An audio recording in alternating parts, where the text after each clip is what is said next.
The QPR podcast is in association with 101greatgoals.com. For post-match Premier League press conferences, FIFA 15 videos, freestyle clips and much more, subscribe to the YouTube channel at youtube.com/101greatgoalsyt. QPR, QPR, Brisbane Rangers are on the up and up.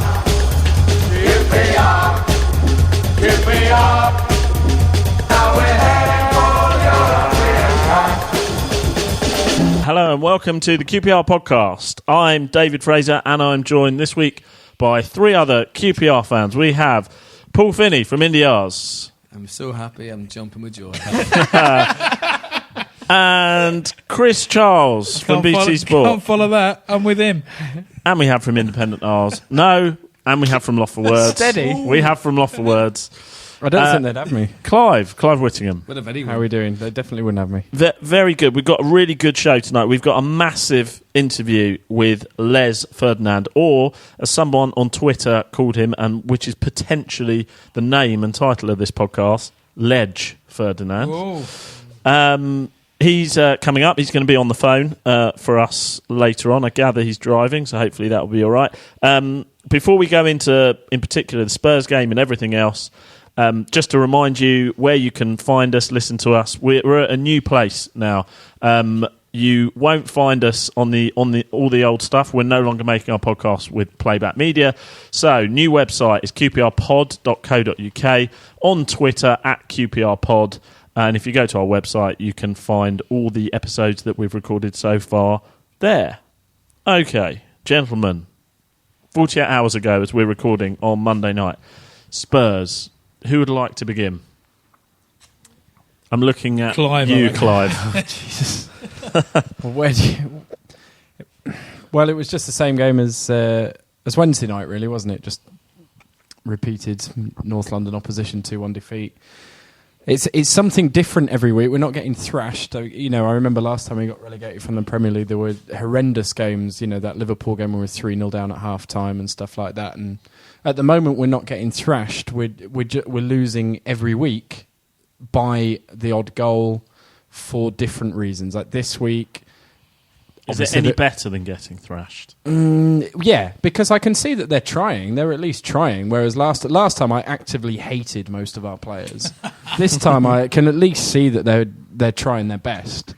And we're just not quite there. It's like this week you can look at the refereeing decisions and the defending against Arsenal. You can say we maybe made a mess of the substitutions and it was player fitness. At Hull, Joey Barton let us down. You know, the week before that, it was something else. Against Man United, Vargas went through on the goal and messed up. It's something different every week. So you can put it down to individual mistakes if you like and whatever, but we're not quite good enough at the moment. And if you look at the games we have won, we haven't beaten anybody higher than 13th in the league. And the 13th team that we did beat is West Brom. And at the time we beat them, I think they were 18th. So I don't think we've beaten anybody higher than basically 16th in the league, which is Sunderland. And what's the makeup of the teams that we've got for the next 9 games? Well, they are good. 13th and under? Well, you know, you're not going to stay up just by beating the bottom 3, are you? And, you know, we've got Everton, Newcastle and West Ham who are all coming to us, who aren't in great form. We're going to have to win some away games as well, Leicester and another, possibly Villa. We don't look like we're going to do it. We don't look like we're good enough. How many points do we need to stay up, though, this season? Because, I mean, the benchmark is normally sort of 36, 37. But I think this season there's so many poor teams, including ourselves, that I think the benchmark might be a little lower than that. Those 5 wins would do it, I think. Yeah, that'd be 37 points, which I think would probably do it. I'm looking maybe 34, 35. Yeah, I haven't put a 4 point wins, on it. wouldn't it? Yeah. What did you make of Saturday, Chris? Well, I'll start with the good bits because, alas, my daughter couldn't go. That's a good bit. No. I love going with my daughter, but it did mean that I could meet Clive and the gang in the pub beforehand, so that was quite enjoyable. And it all went downhill from there. Yeah, and it all went downhill from there. Clive and the gang. With a K. There is a band with a rude word called Something in the Gang who I've seen before, but it's not very appropriate. Chelsea in the gang. It's not Clive though. Chelsea in the gang. Yeah, exactly. Yeah, that is a very rude word. No, I mean I think I think against Arsenal and Spurs, I mean, we haven't been dreadful by any stretch of the imagination. As Clive mentioned, there's many excuses you can make for them. I did think the referee, though. I mean, his name was, this is a joke that Finney's going to cringe at, but his name was Craig Poorson, and I thought he was very poor son, to be honest. I mean, the handball thing. I mean, Jesus Christ. I mean, it couldn't have been any more clear a penalty if someone had put a big arrow over his hand and showed it on the big screen. And then we had another incident where the keeper took out one of our boys, Isla, I think it was. And I don't know, we just don't seem to be getting the rub of the green. I know people say that when you're down the bottom, you don't get the luck. But I mean, and I believe that referee has given us 2 penalties already this season. Both questionable, yeah. Yeah, well, there you go. Opening day of the season, we got a questionable penalty against Hull, and he gave it. And against West Brom, we got a penalty that ordinarily you would see not given, and he gave that as well. So it's not bias or anything. It's just bad referee. It was just bad referee. It's a bad time for the referee. Yeah, I mean, but that's the goals we could have scored. The goals we let in were pretty horrendous. I mean, Rob Green had a bit of a shocker, to be fair. 3 goals in 3 games, I think he's cost us now, which is a shame because he was playing well. And Rio Ferdinand had 2 decent games for us with his comeback, and then he sort of reverted to type, unfortunately, on Saturday. I mean, it's frustrating. If they'd hammered us 4-0, in some ways, I'd have just taken my medicine and thought, well, that's it. But because we've showed a bit of promise against Arsenal and Tottenham, I still don't think those nails are hammered into the coffin yet. No. And I still think that given if we put that same performance against Crystal Palace and Everton, and as I said in the last podcast I was on, I looked at that as 4 games where we need to get 12 points out of. 6 points out of. And I still think we can do that. But if we lose against Palace and don't get anything against Everton, then I think we are finally down. Paul, what do you think of Saturday? It is what it is, wasn't it? We defended too high for the first free kick and he scored.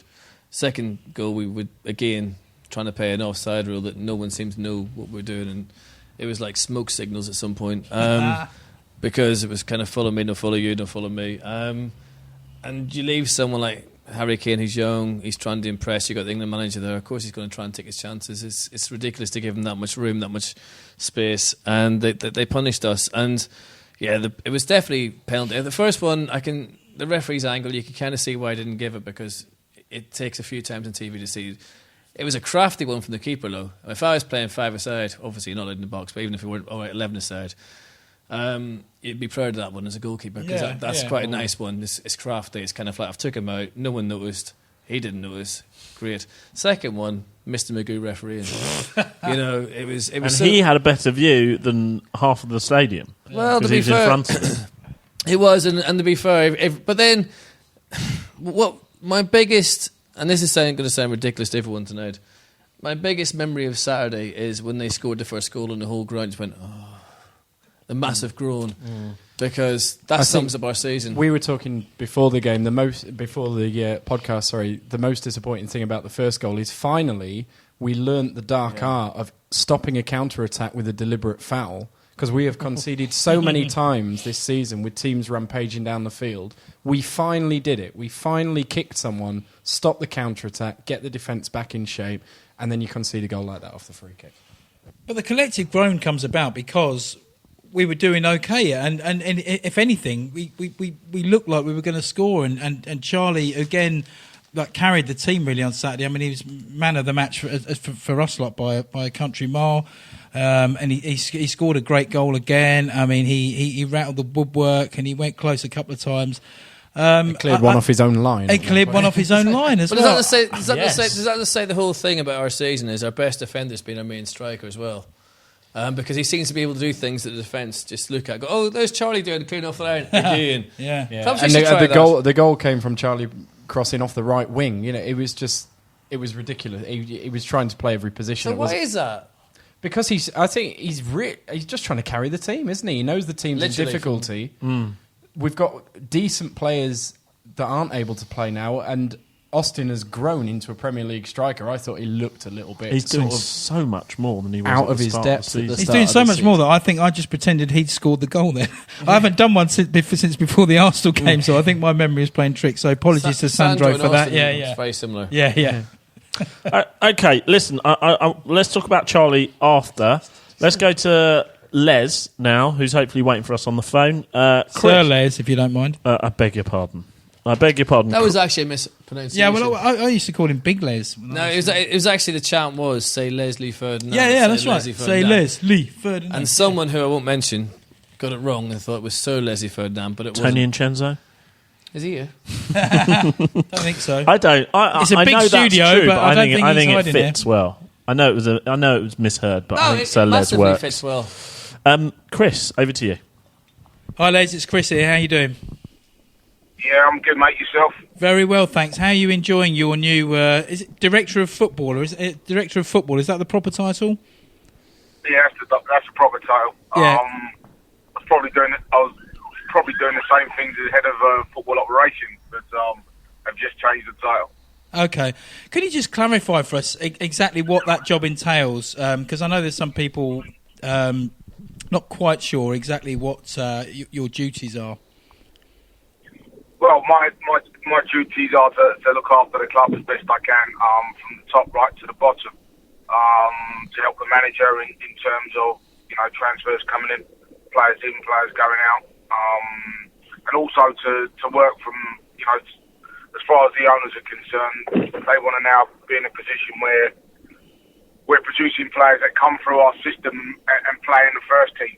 So it's my place to put the right coaches in place, lower down, and also to make sure the scouting structure's right, so that we're starting to produce our own players and have a system where players come through our development phase into the first team.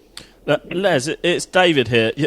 There, in that answer there, and also previously in other interviews, there's a lot of focus on youth, and I think a lot of people will be very pleased about that. Is part of your job also recruiting the players for the here and now as well from the Premier League and across the Football League, or is it just on the youth? No, my remit is to work with the manager, and the way I see this role working is that the manager says he might say I need to play certain players in certain positions, and it's up to me to go out and find him 4 or 5 options for each position that he wants. As soon as it's in the remit of the budget of the football club, I then identify players of the ilk that he wants, and then it's his choice to pick who he wants, who he feels will be the right links for Queen's Park Rangers and the team that he's trying to build. And are you sort of allowed to wander on the training ground now and again, for instance, to work with the likes of Charlie and Bobby, which would obviously would suit you down to the ground, or do you just strictly stay to looking after the youth and getting the players in? I think the unusual part to me is that I've done all my coaching badges. I'm in the middle of doing my pro license at the moment, so I've got that side of it as well as the side that I'm doing now. And so I think as far as Chris is concerned, if I can come out and give a helping hand, a lending hand, he's more than delighted to see me out on the training pitch, and I like being out on the training pitch. And also from my perspective, if I'm watching the first team, and if I can help, I help. If I'm helping the under-21s, if I'm helping the 18s, when he does say to me, "Les, I need a right back," I might be able to say to him, "Well, look, we're able to go and sign a senior senior right back, because in a couple of years' time we might have a youngster coming through who I might feel is able to fill that slot, and that senior player might be able to help develop that young player as well." So there's a few strings to the bow of the job that I'm doing right now.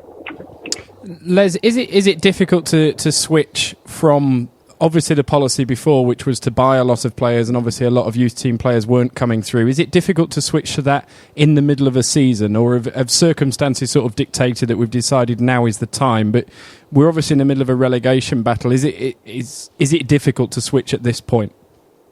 I mean, it's not difficult because we can't buy anyone right now. So whatever we're doing for next year anyway. I think the remit's changed, and I think everybody knows the owners have put a lot of money into the club. Back the managers that they've had in the past to bring the players that they've wanted into the club. We spent a lot of money, and it hasn't always been fruitful. And I think they're now seeing that side of it and saying, well, I understand that. I don't believe next year we'll have a team of under 21s or a team of under 23s, because I do believe you need a couple of experienced pros in there to guide the players through. So it's just having that mix and that blend that you can look at the team and say, right, we've got legs in there, we've got players that can run around, and we've got old heads that can guide those players, and that's what we're looking for. And was there an obvious clash between that policy that you guys seem to want to install now and the previous manager who was in charge? No, the previous manager did what he does, and he's been very, very successful at it. You know, Harry Byes has always bought players and ready-made players that go into a team, and he knows how to put a team together, or he has done in the past, and he's been very successful doing it. I think the club and the chairman and the owners have decided that, you know, they've plugged a lot of money into it. It hasn't worked as well as they'd like to have worked, so they need to try a new model.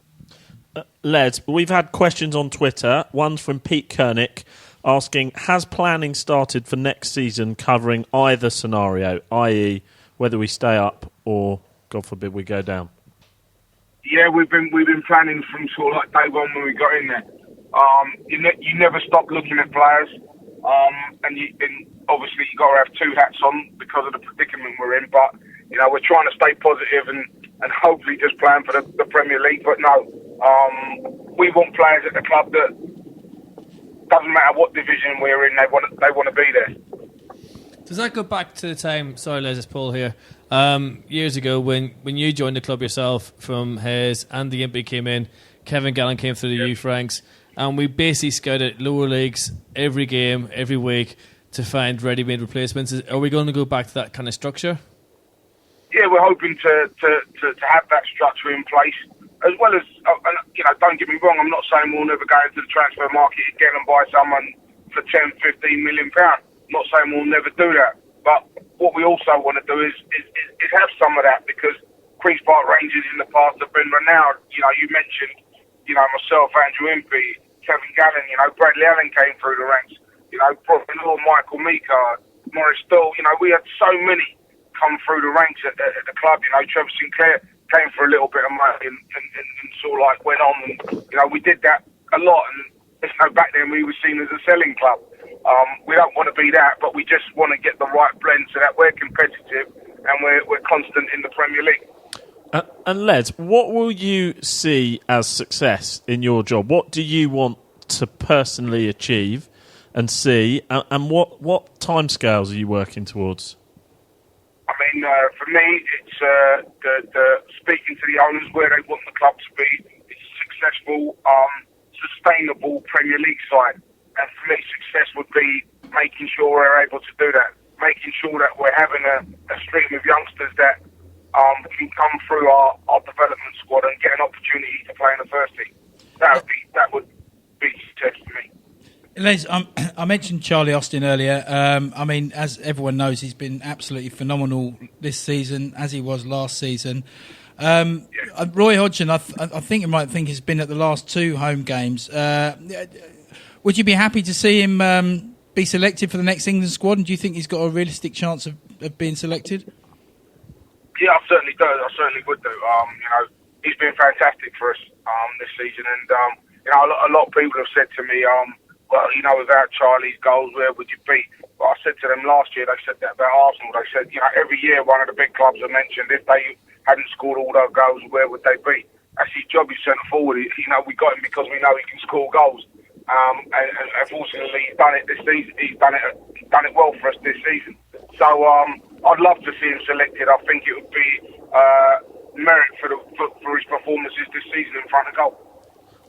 Les, let me tell you, about 20 years, there was a time that QPR had a striker who scored a lot of goals in a certain season, and then they sold him. And many people see that as kind of the beginning of the bad times. Which was you. I'm talking about you. Now, fast forward to today, are we going to have history repeat itself with Charlie Austin leaving in the not-too-distant future? We're certainly hoping not. Hoping that history doesn't repeat itself. You know, Charlie's got, just over a year left on his, well, more than a year left on his contract, and he's not someone we want to replenish the squad. We don't want to be losing any of our best players. So, we'll be trying our best to come the end of the season and make sure that Charlie signs up and stays. But again, what we do understand is players are ambitious, and sometimes they want to look elsewhere, but we'll be doing our best to make sure that we give him the opportunities to stay and play in the Premier League and everything that he needs. Les, as far as the youth players go, obviously you're working quite closely with them. I hope they've been given instructions to call you Sir Les. I think that happens automatically, to be honest with you. Is the right answer, yeah. And I mean, just while we're on, mate, I mean, obviously we're facing an uphill task, but Arsenal and Tottenham, I know, we're never going to be easy games. Is the mood still good in the dressing room, and do you think we can get out of it? I think the mood's really good in the dressing room, and I know at the end of the day you can play as well as you like. The only thing that matters is if you get the results. But we have to look at the players that are missing from our squad at the moment. Richard Dunn has done fantastically early part of the season for us.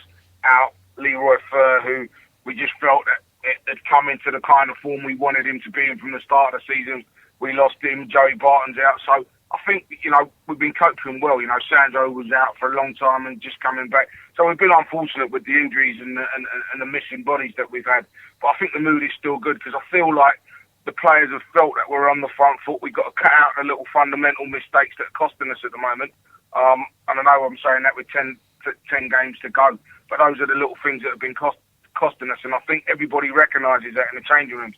Not that we've played badly. I think early part of the season, against Tottenham, against West Ham, I saw us get cut open right, left and centre. That's not happening at the moment. It's just little fundamental mistakes. If we can cut them out and perform how we've been performing, we're going to win more games than we lose. And finally, Les, just before we go, a lot of people, we had a couple of questions on Twitter about the young players. We've seen 3 get into the first team in the last few weeks. What have QPR fans got to look forward to, hopefully, in the next few years from Comley and Grego Cox and Darnell Furlong? I think, you've had a little taste of Darnell Furlong, played a couple of games and done extremely well. Unfortunately, again, he got injured for the last game. Grego Cox, I'm really excited about. I think in time to come, I like his energy. Played today, scored in the development squad, and I think he's one that in a year's time he'll be pushing for a first team place. So I think Connolly as well. I think we got some good young players coming through, and we haven't done. These players haven't come in the side to prove a point. Unfortunately, we've had injuries, and when we look down the list, these boys have had to play or had to come into the side. I mean, at the weekend, we had Vargas, Traore, and Zarate pull out injured on the Friday. So these boys had to come into the fray. And the pleasing thing is that they didn't look out of place. They've not looked out of place. So there's progression for you, and hopefully we'll have some more of them coming through. Nice one, mate. That's exactly what we want to hear, and obviously we've got everything crossed that we do stay up. But no, I mean, as speaking on behalf of all of us, it's quite encouraging already, the little green shoots that are coming up. So, and it's great to see you back at the club. It's great to be back at the club. Everyone knows QPR's in my heart, and I feel like I've come home. I think we're quite glad to have him back, aren't we? Yeah, it's. I was going to say something, but I'm not going to. Yeah, carry on. The only thing is, if he gets it wrong, it's a huge legacy that he's playing with, isn't it? But how can he get it wrong, though? Because I think, personally, I think before he came, or anyone came, we were down anyway. We made the management change too late. Transfer window was gone. You can't blame Ramsey. You can't blame Ferdinand. We have to accept what happens in the future, and we have to go around that and try and rebuild. Clive, you don't seem to... Try and rebuild Clive. Let's rebuild Clive. That's an operation that's beyond even that. Go on. You can disagree, it's fine. I think you'd have to be deranged to if this goes wrong. You'd have to be deranged to blame Les Ferdinand for it. I mean, okay. Tony Fernandes has worked his way through 3 managers and a chief executive and 160 million quid, and we're exactly where we were when we started. Crap team, bottom of the Premier League. How if this goes wrong, then fair enough. We tried something up, but surely it's all Tony Fernandez's legacy. It's not Les Ferdinand's legacy. But can you change your whole mindset, your whole wage bill, your whole concept mid-season when you haven't got a training ground, when you haven't got any of these things in place? That's what worries me. I mean, and actually, that's probably something we should have asked him, but equally probably something he wouldn't have been able to answer because. Well, you can't because we haven't got one. Yeah, but for all this youth stuff to work, we've got to have a proper policy in place. We've got to have a decent training We're ground. talking 5 years in advance. Yeah, but it does it. Yeah, so. The problem with QPR is all the short term and the instant judgment. And we won at Sunderland, and I was on the podcast after the Sunderland game, and we were talking about a feel good factor, and we've lost 3 games since. And now we're talking about Ramsey's an idiot. We're definitely down. I don't think we're not because when we talk about long term, the short term strategy is to talk long term, isn't it? It's almost you tactically talk long term. But if we go down and then the first 10 games of next season, we lose them all, and then forget the long term strategy. Do you know what I mean?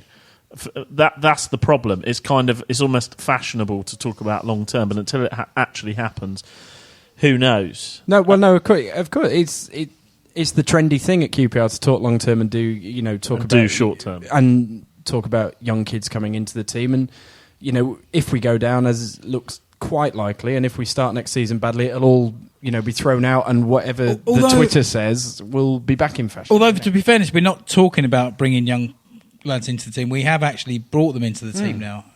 Although I do think possibly Furlong was taken out of the firing line because equally, he's playing against one of the best players in the world, who would have done most right backs, I think, against Arsenal.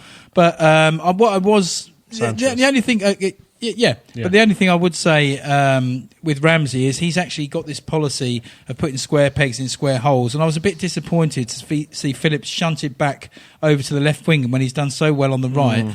I found that really odd. On the Furlong point with Sanchez, and Sanchez is exceptional, so that's fair enough, but I don't think we had anybody fit enough to play right back other than Furlong. So I'd rather see Furlong given a go, because if he's playing Championship wingers next year, he'll be better for that experience. But also, we're in the Premier League. When is he going to play against a bad winger? Yeah, but also Anua, who I think he the chief. I've been saying all season should be at centre-back. And when he's at centre-back, he covers himself in glory as far as I'm concerned. He was back on the right. The only thing I can think of was that because of his injury, that horrific injury that you posted up on Lawful Words with his cheek ripped in two, that maybe being centre-half, when he's going to be heading balls all game, maybe he wanted to shunt him out to the right. But Oliver Brett on Twitter asks, does Hoylett offer anything at all? He's a winger that can't cross, beat a man or shoot. Tell me, would prefer Sean Wright-Phillips to him. What? Not me. Well, I was going to say, tell me all these other left wing options we're swimming in. But if somebody considers Sean Wright-Phillips an option, then I give up. I pass. Finney. This is more than he does. No,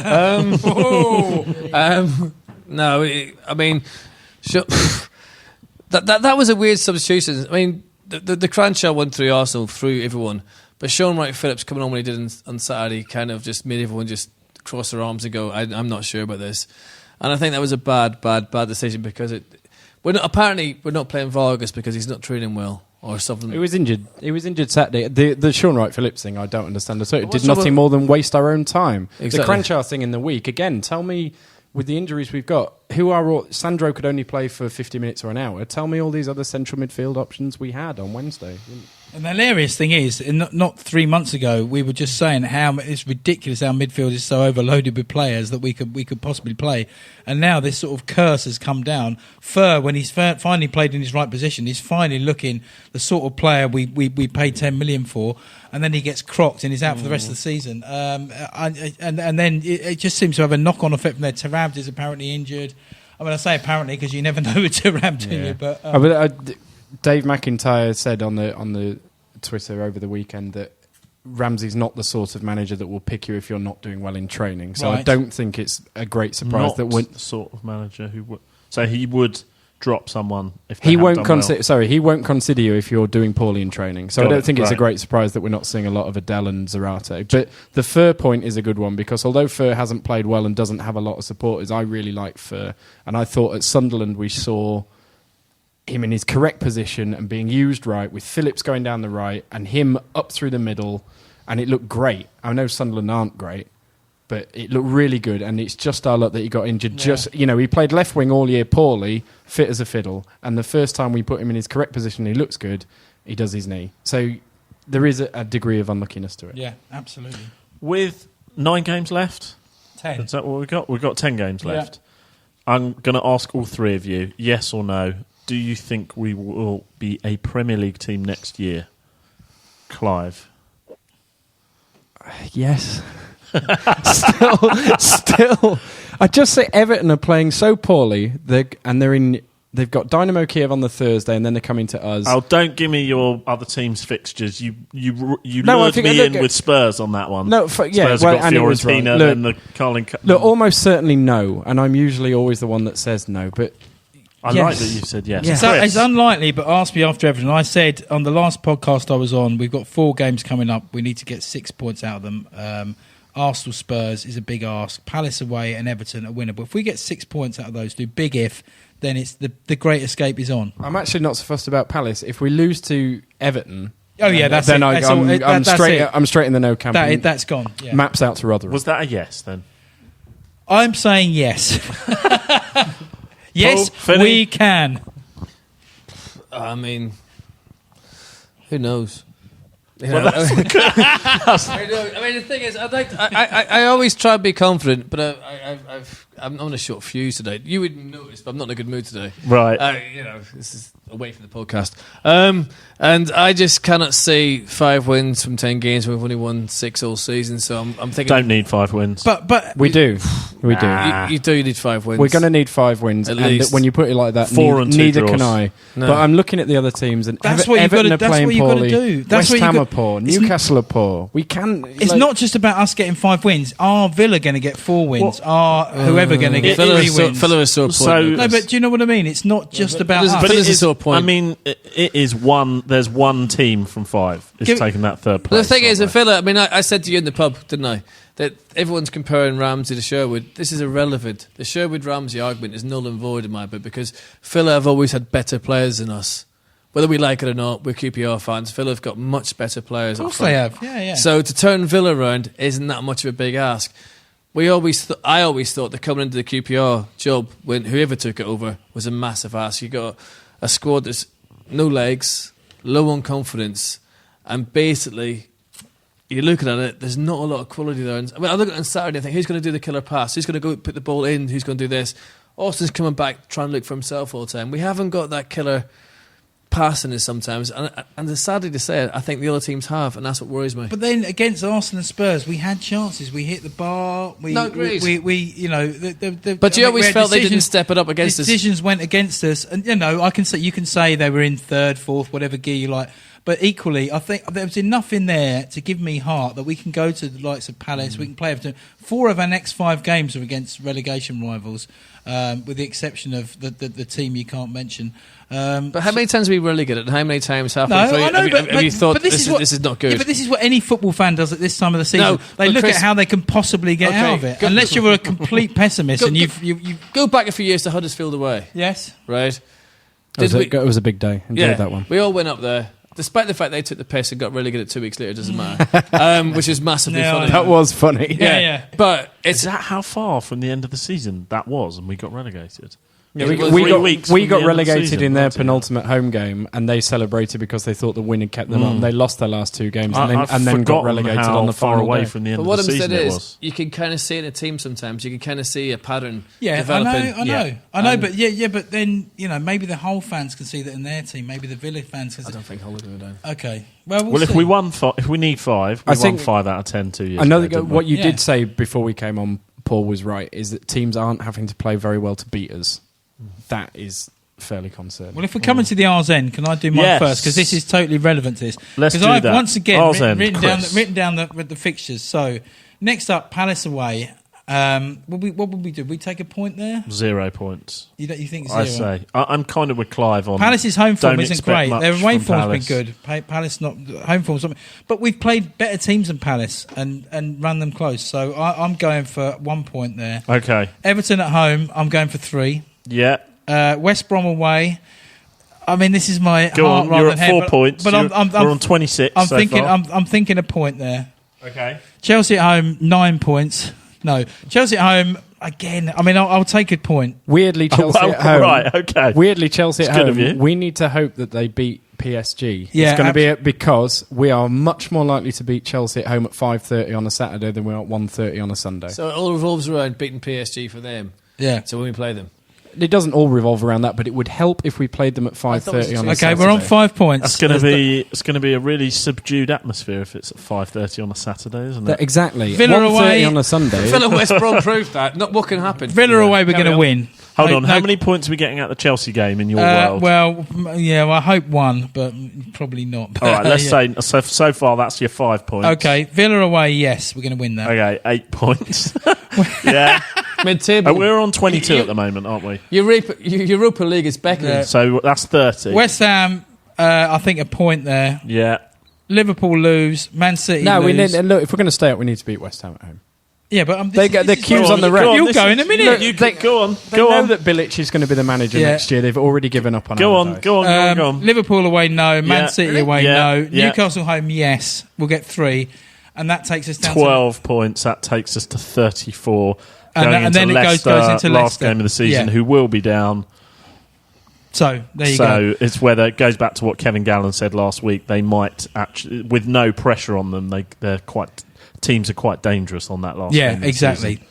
Okay, was that your option? That was it, really. Yeah, I just. But what I don't like about looking at the fixtures, especially when you're down here, because you got home away. They always read ha ha ha ha ha, and it's not great when you're feeling depressed enough anyway. Brilliant. Thanks, Paul. I actually wanted to ask you a question on the R's end, my R's end, which was: has anybody seen the story of QPR? Yes. What did you think? It's very good, actually. I was surprised because they've been doing it for 4 years, and there's some young kids in the community who kind of stumbled into this whole structure, more or less Gadawat, Andy Evans, and the actual, I can't pronounce the words properly, the foundation that worked with him over the last few years. And it'll bring you to tears. You've got to be a cold-hearted bastard to sit there for the last 5 minutes and not You're cry. looking straight at me when you say that. We've got previous. Yeah. No, but you have to be, because it's the most amazing. Because I'm sure when they started filming this 4 years ago, if someone had walked up and said, "By the way, when you finish this in May, this is what's going to happen," they would have gone, "Thank you very much, God." Not knowing what was going to happen and have that outcome makes you It realise finishes on Zamora. the wee bit of the journey we've been. Yeah, of course. Yeah. Sorry. Back in the room. Sorry. And that, I was just transfixed by your story. No, but and it's kind of like you actually feel like getting up and running up the stairs yourself and singing Bobby some more. And it was brilliant. And also the kids have done it. They've all gone on to bigger things as well. A lot of them got jobs from somewhere else. And I ruined it by being on it, which is unfortunate. And I do apologise. Feel free to boo me. I did fully deserve it. I should be on it. It's Is a our disgrace. live podcast on it? No. Okay. But we are mentioned in the credits. Okay. It says thank you to QPR podcast, which we no longer are. But they weren't to know that, in all fairness. But it's actually a really, really good film. Every QPR fan, get the the Tiger DVD. comes in there. Yes, they are. And surprisingly so, I'll tell you what, that is one of the things that makes you cry. Yeah. Not for any other reason, but just sitting there, seeing how much QPR means to these kids Yeah. is... And kind of like, does it matter if you're playing Man U? Does it matter if you're playing Mansfield? This is what the club's about. Absolutely. And it gets that across. Always been our strongest asset. Sounds like a good version of the This is- 4-year plan. The solution is to You just should watch both. You should watch a 4-year plan first, then watch this on Right. DVD. But the solution is just to Hello. film a documentary while we're having our season, because the 4-year plan finished with the promotion and Yeah, it's story true. of QPR. Yeah, so true. need to get a film crew in. Let's have the I'll- QPR podcast, the documentary this season. with your rattling... Paul, R's end.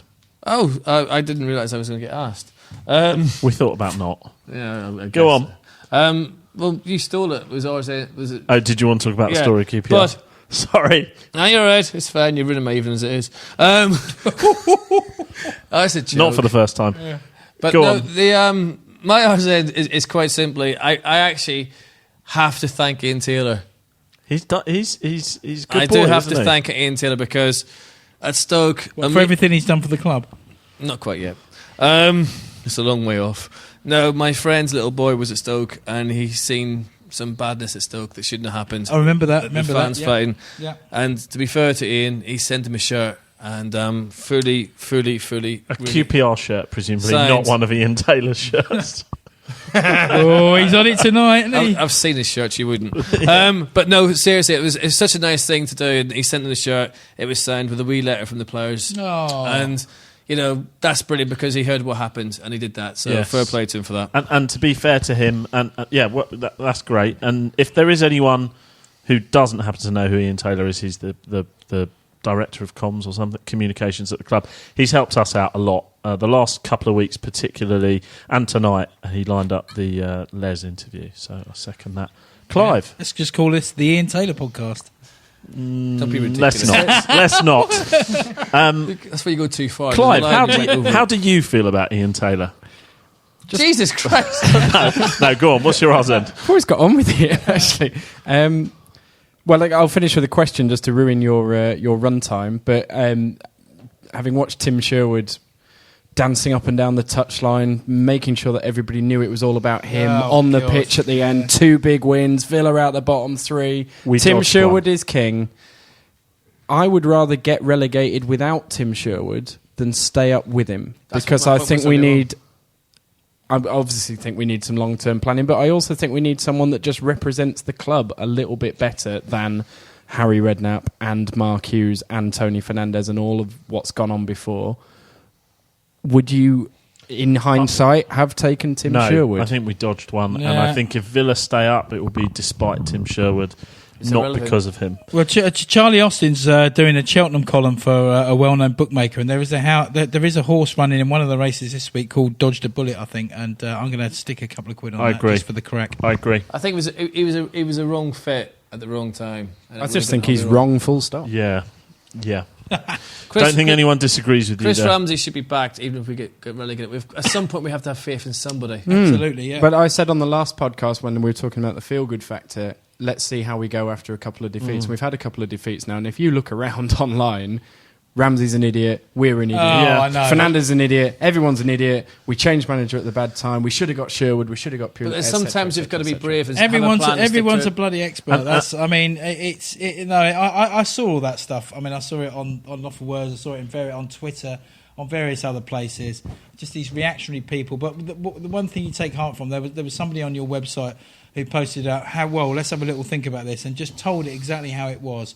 And I think it got the most likes I've ever seen on your particular website. So I think the majority of the fan base are behind this. But you do get the people who like to spout off. Empty vessels make more noise. That's what my teacher used to tell me. And I think you do get a lot of that. Okay, let's See, I'm profound. let's finish up with predictions for the Palace game. shit. I'm forgetting now the reverse prediction of saying that we'll lose. Yeah. Because that's not worked now. 2 podcasts in a row. I will go for... I don't think we'll win. I'll go for a draw. 1-1. Clive? I'm the same as you. I can't see us winning. I don't want to say we'll lose, so I'll go for a draw, but I don't think it'll be a win. It's all on the Everton game for me. 1-0 QPR. I will take heart, passion, and belief, however it comes. So what was the score? I'm not saying. Okay. Okay. This has been the QPR podcast. Thank you for listening. We will be back next Monday. Good night. The QPR podcast is a West 12 Media and Burble Media production. QPR, QPR.